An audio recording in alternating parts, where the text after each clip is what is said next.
SPH news channel देखने वाले सारे दर्शकों का जिन्हें मेरे वालों हरप्रीत सिंह वालों बहुत बहुत स्वागत है। दोस्तों असी तुहानू ਵੱਖ-ਵੱਖ मीडिया प्लेटफॉर्म तो एकत्र की जानकारी ਤੁਹਾਨੂੰ दिखावे जिस तरह ही ताज़ा ही विवाद चल रहा है। विवाद नहीं बहुत बड़े खुलासे हो रहे हैं कि नानकसर की ठाड़ ते जगराउं के होर कई थावां तो जो वीडियो भाई अमृतपाल सिंह मेहरू ने कीतियां ने काफ़ी सारी इंटरव्यूआं अलग-अलग सोशल मीडिया प्लेटफॉर्म ते चैनलों ते चलियां ने तो असी भी तुहानू उस दे ही कुछ अंश जिहड़े दिखाउण जा रहे हैं। उम्मीद करते हैं कि तुसीं उन्हां वीडियो नूं ज़्यादा तो ज़्यादा लोगों तक पहुँचाओ ताकि ये जिहड़ी साडे पंजाब दे विच चिट्टी सिਉਂਕ फैली हुई है इनू रोकया जा सके। तुसीं सारे जानते हो कि बेअदबी की लड़ाई बरगाड़ी की लड़ाई किस तरीके दे नाल चल रही है और इस मुद्दे ते ही मैं कैप्टन साहब नूं बोल के सीधा कि तुहाडे सिस्टम दे विच मैनूं काम नहीं करना है, मैं IPS की नौकरी छड्ड दित्ती सी।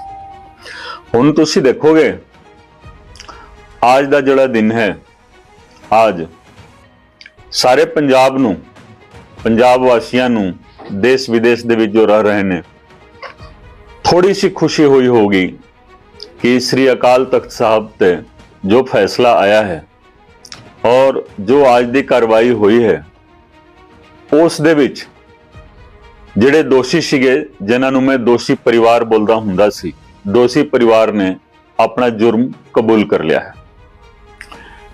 एक एक चीज जो असी तफ्तीश दे विच कीती सी, कैप्टन साहब दी लीगल टीम होवे जां उन्हां दी पॉलिटिकल टीम होवे, उन्हां ने साडी रिपोर्ट खारिज कीती सी। सब तो पहला मैं ये स्पष्ट करना चाहुंदा हां कि जो मेरी रिपोर्ट सीगी वो कोई रिपोर्ट नहीं सीगी, ये चार्जशीट सीगा और चार्जशीट फरीदकोट दी मानयोग अदालत दे विच दित्ती हुई सी और जदों खारिज करवाई गई उदों भी रिपोर्ट किथे पई सी, फरीदकोट दी मानयोग सैशन अदालत दे विच।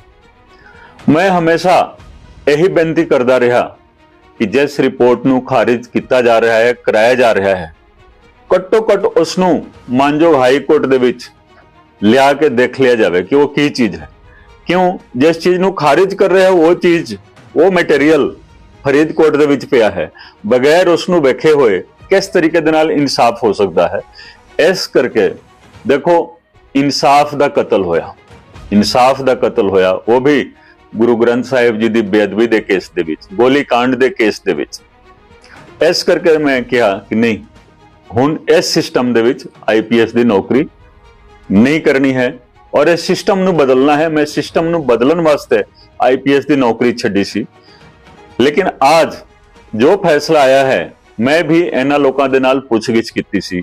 सरदार सुखबीर सिंह जी बादल, सरदार प्रकाश सिंह जी बादल जो आज रहे नहीं, मैं अक्षय कुमार दे नाल पुछगिछ कीती सी और बहुत सारे लीडरां दे नाल ते बहुत सारे अफसरां दे नाल पुछगिछ मैं कीती सी। ठीक है, तुसीं सारे जानते हो कि SIT ने मैनू सहयोग नहीं किया। जो सीनियर मोस्ट मैंबर सीगे, 2 मेरे तो ऊपर, उन्होंने आज तक कोई केस डायरी नहीं लिखी है और ये चीज मैं पंजाब दी विधान सभा दे विच जिक्र कर चुके हाँ। आज जो कबूलनामा होया है, एक एक गुनाह जो कबूल किया गया है वो एक जिस्ट है, एक समरी है। वैसे तो यह पूरा कमरा भर जाएगा जो सबूत असी मानयोग अदालत दे विच दिता, लेकिन ओदा एक जिस्ट है, दे विच समरी है, एक समरी है, बस समरी देखो। चाहे तुसी देखो बेअदबी क्यों करवाई गई, प्रोटेस्ट क्यों होया, प्रोटेस्ट क्यों होया, प्रोटेस्ट इस करके होया क्योंकि गुरु ग्रंथ साहिब जी की बेअदबी हुई। इस तो अलावा एक मूवी रिलीज कराई गई सी 25 अक्तूबर नूं, 25 सितंबर नूं एक मूवी मैसेंजर ऑफ गॉड सी वो रिलीज हुई सी और 2 अक्तूबर नूं एक होर मूवी रिलीज हुई सी अक्षय कुमार दी सिंह इज ब्लिंग।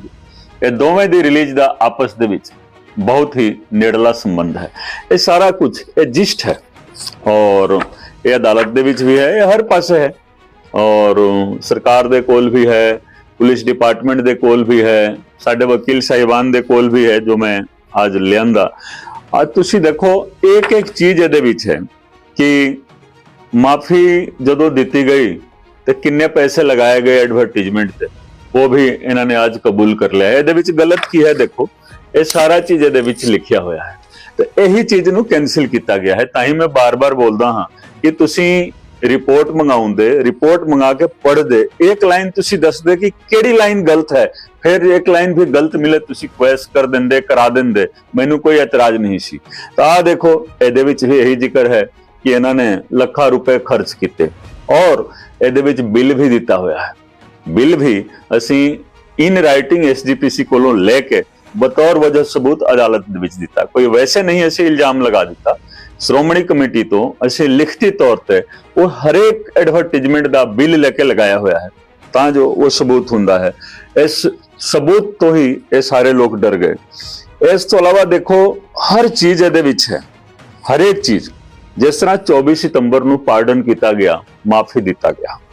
ਮਾਫੀਨਾਮਾ ਕਿਸਨੇ ਲਿਖਿਆ ਸੀ? ਸਰਦਾਰ ਤਰਲੋਚਨ ਸਿੰਘ ਜੀ ਦਾ ਮੈਂ ਬਿਆਨ ਲਿਖਿਆ ਔਰ ਉਹਨਾਂ ਨੇ ਵੀ ਤਾਇਦ ਕੀਤੀ ਹੈ। ਇਸ ਸੰਬੰਧ ਦੇ ਵਿੱਚ ਮੈਂ ਪੰਜਾਬ ਵਿਧਾਨ ਸਭਾ ਦੇ ਵਿੱਚ ਵੀ ਜ਼ਿਕਰ ਕਰ ਚੁੱਕਿਆ ਹਾਂ। ਸਰਦਾਰ ਤਰਲੋਚਨ ਸਿੰਘ ਜੀ ਮੇਰੇ ਗਵਾਹ ਸੀਗੇ ਔਰ ਪਹਿਲਾਂ ਉਹ ਕੱਟ ਗਿਣਤੀ ਕਮਿਸ਼ਨ ਦੇ ਚੇਅਰਮੈਨ ਰਹਿ ਚੁੱਕੇ ਨੇ ਔਰ ਰਾਜ ਸਭਾ ਦੇ ਮੈਂਬਰ ਰਹਿ ਚੁੱਕੇ ਨੇ। ਉਹਨਾਂ ਨੇ ਰਾਜ ਸਭਾ ਦੇ ਵਿੱਚ ਵੀ ਬੇਅਦਬੀ ਦੇ ਬਾਰੇ ਸਾਰਾ ਬਿਰਤਾਂਤ ਲਿਖਿਆ। ਇੱਥੇ ਦੇਖੋ ਜਥੇਦਾਰ ਇਕਬਾਲ ਸਿੰਘ ਜੀ ਜੋ ਤਖਤ ਸ੍ਰੀ ਪਟਨਾ ਸਾਹਿਬ ਦੇ ਜਥੇਦਾਰ ਸਨ, ਉਹਨਾਂ ਦਾ ਬਿਆਨ ਵੀ ਹੈ। ਉਹਨਾਂ ਨੇ ਸਾਰਾ ਕੁਝ ਵਿਸਤਾਰ ਪੂਰਵਕ ਹੱਥ ਲਿਖਿਤ ਉਹਨਾਂ ਦਾ ਬਿਆਨ ਹੈ ਕਿ ਕਿਸ ਤਰੀਕੇ ਦੇ ਨਾਲ 24 ਸਤੰਬਰ ਨੂੰ ਮਾਫੀ ਦਿੱਤੀ ਗਈ ਸੀ। ਇਹ ਸਾਰਾ ਚੀਜ਼ ਸਬੂਤ ਹੈ।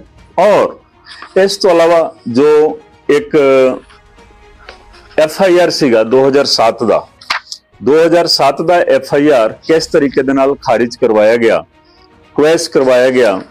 2012 ਦਾ ਇਲੈਕਸ਼ਨ ਆ ਰਿਹਾ ਸੀ ਤਾਂ ਉਸ ਇਲੈਕਸ਼ਨ ਤੋਂ 5 ਦਿਨ ਪਹਿਲਾਂ ਕਿਸ ਤਰੀਕੇ ਦੇ ਨਾਲ ਉਹ FIR ਦੇ ਵਿੱਚ ਕੈਂਸਲੇਸ਼ਨ ਦਿੱਤਾ ਗਿਆ। ਇਹਦੇ ਵਿੱਚ ਗੌਰ ਕਰਨ ਵਾਲੀ ਗੱਲ ਹੈ ਕਿ ਜਦੋਂ ਮਾਨਯੋਗ ਗਵਰਨਰ ਸਾਹਿਬ ਨੇ ਕੇਸ ਚਲਾਉਣ ਦੀ ਅਨੁਮਤੀ ਦੇ ਦਿੱਤੀ, ਸੈਂਕਸ਼ਨ ਦੇ ਦਿੱਤਾ, ਉਸ ਤੋਂ ਬਾਅਦ ਇੱਕ ਥਾਣੇਦਾਰ, ਇੱਕ SHO ਕੈਂਸਲੇਸ਼ਨ ਲਿਖ ਰਿਹਾ ਹੈ 2012 ਦੇ ਇਲੈਕਸ਼ਨ ਤੋਂ 5 ਦਿਨ ਪਹਿਲਾਂ। ਇਹ ਸਾਰਾ ਦੇਖੋ ਸਬੂਤ ਹੈ, ਇੱਕ ਚੀਜ਼ ਇਹਦੇ ਵਿੱਚ ਦਿੱਤਾ ਹੋਇਆ ਹੈ। ਇਸ ਦੇ ਨਾਲ ਸਾਰੇ ਗਵਾਹਾਂ ਦੇ ਬਿਆਨ ਪਲੱਸ ਜਿੰਨੇ ਵੀ ਸਬੂਤ ਸੀਗੇ। ਤਾਂ ਮੈਂ ਬਾਰ-ਬਾਰ ਕਹਿ ਰਿਹਾ ਕਿ ਇਹ ਸਾਰਾਂਸ਼ ਹੈ, ਇਹ ਕੋਈ ਰਿਪੋਰਟ ਨਹੀਂ ਹੈ, ਇਹ ਸਾਰਾਂਸ਼ ਹੈ।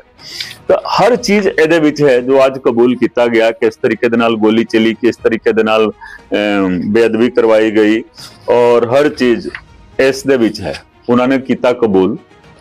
ਮੈਂ ਇਹ ਕਹਿ ਰਿਹਾ ਕਿ ਦੇਖੋ ਅਸੀਂ ਉਸ ਦਿਨ ਜਿਸ ਸਟੈਂਡ ਤੇ ਸੀਗੇ, ਜਿਸ ਦਿਨ ਅਸੀਂ ਨੌਕਰੀ ਛੱਡੀ ਸੀ, ਅੱਜ ਵੀ ਉਸੇ ਸਟੈਂਡ ਤੇ ਕਾਇਮ ਹਾਂ।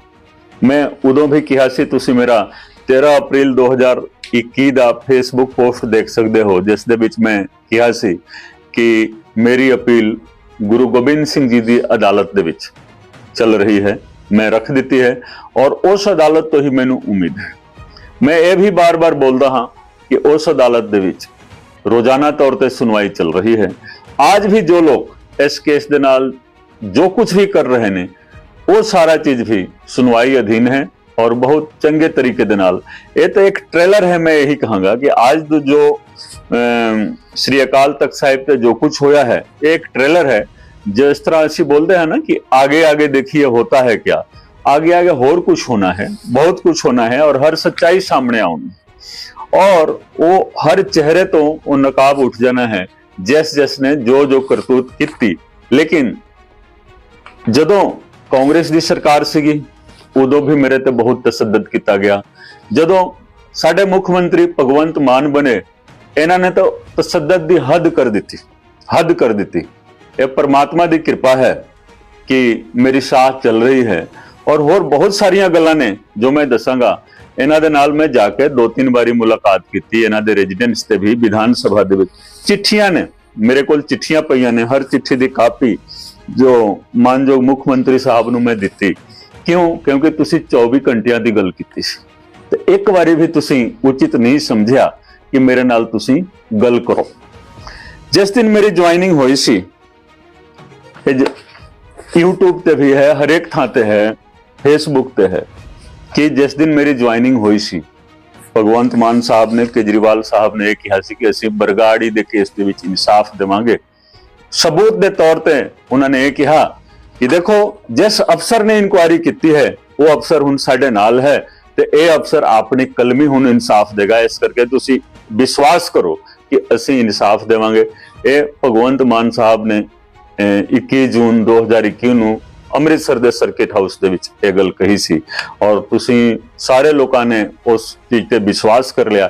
ਲੇਕਿਨ ਭਗਵੰਤ ਮਾਨ ਸਾਹਿਬ ਜਦੋਂ ਤੋਂ ਮੁੱਖ ਮੰਤਰੀ ਬਣੇ 16 ਮਾਰਚ 2022 ਇਹਨਾਂ ਨੇ ਇੱਕ ਵਾਰੀ ਵੀ ਉਚਿਤ ਨਹੀਂ ਸਮਝਿਆ ਕਿ ਮੇਰੇ ਨਾਲ ਗੱਲ ਕਰਦੇ।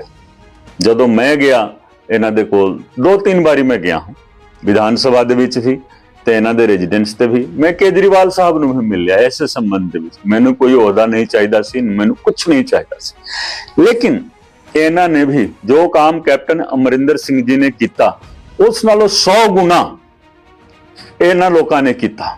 ਤਸੱਦਦ ਵੀ ਕੀਤਾ ਮੇਰੇ ਤੇ, ਉਹ ਤਸੱਦਦ ਬਿਆਨ ਨਹੀਂ ਕੀਤਾ ਜਾ ਸਕਦਾ ਹੈ ਇਸ ਵੇਲੇ।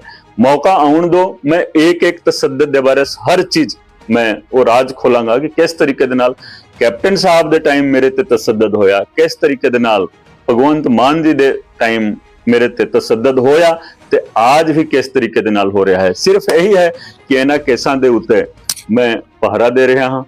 हाई कोर्ट होवे, सुप्रीम कोर्ट होवे, फरीदकोट दी अदालत होवे जां फरीदकोट तो जिला अदालत चंडीगढ़ दे विच केस तब्दील हो चुके ने, मैं अपने निजी वकील साहिबान दे नाल मैं इन्हां केसां दी पैरवाई कर रहा हूं। मैं जो अदालतां ने कानूनी अदालतां इत्थे भी साडी पैरवाई इस करके चल रही है। कल होके देखो जाना सारियां ने है, जदों असीं जाइए तो जदों गुरु गोबिंद सिंह जी दे सामने जाइए तो यही कहण कि हाँ जी तुसीं उत्थों भी लड़ाई लड़के आए हो। मैनूं पता है कि इस लड़ाई दे विच मैं जीत नहीं सकदा, लेकिन मोल लड़ाई लड़न दा है तो असीं लड़ाई लड़ांगे, हर तरीके दे नाल लड़ाई लड़ांगे। भावें इंसाफ मिलना है गुरु गोबिंद सिंह जी दी अदालत तो, लेकिन ये सारी लड़ाई चलते रहनी है। और आज ये साबित हो गया कि जो साडी रिपोर्ट नूं खारिज करवाया गया सी, तुसीं सोच सकते हो किन्ने लोकां ने और किस किस तरीके दे नाल छल प्रपंच करके वो रिपोर्ट खारिज करवाई गई। मैं दोबारा दसना चाहुंदा हां कि रिपोर्ट तां पई सीगी मानयोग सैशन अदालत फरीदकोट दे विच ते खारिज हो रही है कित्थों, मानयोग हाई कोर्ट तो चंडीगढ़। उत्थों फरीदकोट तो रिपोर्ट मंगा के पढ़ी भी नहीं गई कि इहदे विच की खराबी है, ना ही जो ऑर्डर आया है खारिज होने का ਉਹਦੇ ਵਿੱਚ ਕੋਈ ਇਸ ਤਰੀਕੇ ਦੀ ਗੱਲ ਲਿਖੀ ਗਈ ਹੈ ਕਿ ਇਹਦੇ ਵਿੱਚ ਕੀ ਖਰਾਬੀ ਹੈ, ਕਿਹੜੀ ਲਾਈਨ ਗਲਤ ਹੈ। आज साबित हो गया, सब कुछ दोषियों ने कबूल कर लिया। तुसी देखो दोषी परिवार ने अपना जुर्म कबूल कर लिया। ये चलो पंजाब वासियों वास्ते, पंजाबियों वास्ते, नानक नाम लेवा संगतां वास्ते एक थोड़ी सी एक राहत दी उम्मीद बधी है कि देखो इंसाफ हो रहा है और इंसाफ गुरु गोबिंद सिंह जी की अदालत के विच हो रहा है। जो कबूलनामा होया है भगवंत मान साहब नूं मैं यही कहांगा कि तुसी इस कबूलनामा के आधार पर दोबारा तलब करवाओगे अपनी SIT नूं कह के, ते ये सारा कबूलनामा तुसी केस फाइल ते ले आके अदालत दे विच दोगे। जेकर तुसी देंदे हो तो मैं कहांगा कि हाँ आज भी तुसी मतलब इस केस दे नाल जां कुछ भी चाहे केस खराब हो गया तुसी करोगे तो सानू चंगा लगेगा। नहीं करते हो तो जो कैप्टन साहब ने किया तुसी भी वो राह तो बहुत दूर और बहुत आगे तुसी जा चुके हो। एक होर देखो शर्म वाली गल है साडे वास्ते, बहुत शर्म वाली गल है कि दिल्ली दे एक MLA आम आदमी पार्टी दे मलेरकोटला दे विच एक बेअदबी दी घटना हुई सी 2016 दे विच, ओदे विच 2 साल दी सजा दित्ती गई है। मानयोग सैशन अदालत वालों मलेरकोटला दे विच एक MLA साहब नूं सजा दित्ती गई है। MLA साहब दोषी करार दिते गए ने, ये आम आदमी पार्टी दे ने। मैं आम आदमी पार्टी दे लीडर साहब दे नाल गल करन दी कोशिश की है, हले गल नहीं हुई है, लेकिन मैं गलबात जारी रखांगा कि 2016 दे विच जो मलेरकोटला दे विच पवित्र कुरान शरीफ दा जो कुरान शरीफ दी बेअदबी हुई है, जेकर दिल्ली दा एक MLA करवा रहा है तो ऐसी की सोचिए। और किसी का बयान नहीं आया और किसी पार्टी का बयान नहीं आया, किसी लीडर का बयान नहीं आया। कांग्रेस, BJP, अकाली दल, आम आदमी पार्टी किसी ने कोई बयान नहीं दिता। लेकिन आज देख लो जेकर साडी पार्टी दे MLA इस तरह करनगे तो लोग किस तरह साडी पार्टी ते विश्वास करनगे। असीं तां आए सीगे एक बदलाव दी राजनीति नूं लैके, ਤੇ ਇਹਦੇ ਉੱਤੇ ਵੀ ਕੋਈ ਨਾ ਕੋਈ ਦੇਖੋ कार्रवाई होनी चाहिए है, क्योंकि अदालत ने ही दोषी करार दिता। और देखो सब तो माड़ी गल यह है, सब तो माड़ी गल है कि उदों जो बेअदबी हुई सी, मैं बार बार यही कहता आ रहा हूं कि देखो सारे धर्मां दे सारे ग्रंथां दी बेअदबी हुई है। ये तो पवित्र कुरान शरीफ दी बेअदबी दा मसला है, और बेअदबी बेअदबी है, चाहे किसी भी धर्म दे किसी भी ग्रंथ दी बेअदबी हो, ये तो बेअदबी बेअदबी है। तो इस दे उत्ते भी चर्चा करनी जरूरी है। करना की चाहिए है, मैं अपनी लीडरशिप दे नाल दोबारा गल करन दा प्रयास करांगा कि तुसी देखो सोचो कि असी की करना है, हम क्या करने आए थे और क्या करने लगे, असी की करन वास्ते आए सी ते की असी करन लग पे। तो ये सारा कुछ देखो, जेकर असी नहीं करते हाँ तो जनता किसी दी गुलाम नहीं है, ना आटा दाल दी गुलाम रही है, ना कोई बिजली दी गुलाम रही है, ना कोई 1000 रुपए दी गुलाम रही है। ये जनता स्वतंत्र है, और जनता अपने हिसाब दे नाल किस नूं सिंहासन ते बिठाउणा है, किस नूं सिंहासन तो चक के बाहर सुट देना है, ये सब जनता सुप्रीम हुंदी है। तो असी जनहित दे विच काम करांगे। और दोबारा मैं कहना है कि भावें भगवंत मान जी तुसी जिन्ना मर्जी तसद्दद कर लो, असी मुंह तोड़वा जवाब देवांगे। जिन्नी ताकत है, जिन्नी ताकत गुरु गोबिंद सिंह जी ने सानू बख्शी हुई है, असी मुंह तोड़वा जवाब देवांगे। और आज देखो तो एक गली दे विच रह रहे हैं तुहाडे करके, और आउण वाले समां दे विच मैं सारा राज तुहानू खोल के रख देवांगा कि मैं एक गली दे विच किस तरह आया, एक IPS अफसर IG होके आज तुसी एक गली दे विच रहण वास्ते तुसी मजबूर कीता, ठीक है। तो लेकिन ये साडी लड़ाई गुरु ग्रंथ साहब जी दी, ये सारी लड़ाई साडी जारी रहेगी, और असी हर तरीके दे नाल हर तुहाडे वार दा मुकाबला करांगे, और इंसाफ मिलना ही मिलना है, और इंसाफ गुरु गोबिंद सिंह जी दी अदालत तो मिलना है। इन्हां शब्दां दे नाल मैं तुहाडे तो इजाजत लेना हाँ, और इस तो बाद भी आगे मैं तुहानू दसांगा कि हाँ एक एक ਇਹਦੇ ਵਿੱਚ पक्ष जो है, और हर तथ्य ਨੂੰ सामने ਅਸੀਂ ਲੈ ਕੇ ਆਵਾਂਗੇ। केस ਦੀ ਕੀ ਕਰਤੂਤ ਹੈ। ਮਾਨ ਸਾਹਿਬ ਨੇ ਕਿਹਾ ਸੀ ਪੰਜਾਬ ਦੀ ਵਿਧਾਨ ਸਭਾ ਦੇ ਵਿੱਚ ਕਿ ਬੇਅਦਬੀ ਦੇ ਕੇਸ ਦੇ ਵਿੱਚ ਨਵੇਂ ਤੱਥ ਆਉਣੇ ਨੇ। ਮੈਨੂੰ ਤਾਂ ਇਹੀ ਲੱਗ ਰਿਹਾ ਹੈ ਕਿ ਨਵਾਂ ਤੱਥ ਇਹੀ ਆ ਗਿਆ ਹੈ, ਮਲੇਰਕੋਟਲਾ ਦੇ ਵਿੱਚ ਆਪਣੀ ਪਾਰਟੀ ਦਾ ਵਿਧਾਇਕ ਦਿੱਲੀ ਦਾ ਕਨਵਿਕਟ ਹੋ ਗਿਆ, ਉਹਨੂੰ ਸਜ਼ਾ ਮਿਲ ਗਈ। ਮੈਨੂੰ ਇਹੀ ਲੱਗ ਰਿਹਾ ਹੈ ਕਿ ਇਹ ਨਵਾਂ ਤੱਥ ਹੈ। ਤੇ ਤੁਸੀਂ ਦੇਖੋ, ਲੋਕਾਂ ਦੇ ਸਾਹਮਣੇ ਆਓ, ਲੋਕਾਂ ਦੇ ਸਾਹਮਣੇ ਆ ਕੇ ਸੱਚਾਈ ਦੱਸੋ। कोई भी गुलाम नहीं है, ना मैं गुलाम हाँ, ना पंजाब दी जनता गुलाम है। तुसी आमने सामने आओ, ठीक है। और जो तुसी बैक तो वार कर रहे हो साडे ते, ये वार बंद करो। क्यों कि इंसाफ तो गुरु गोबिंद सिंह जी दी अदालत दे विच होना है, और वो इंसाफ करके रहणगे, और हर तरीके दे नाल इंसाफ होगा, और वो इंसाफ जो होगा वो दुनिया देखेगी। इन्हां शब्दां दे नाल तुहाडा सारिआं दा बहुत बहुत धन्नवाद। वाहिगुरू जी का खालसा, वाहिगुरू जी की फतेह।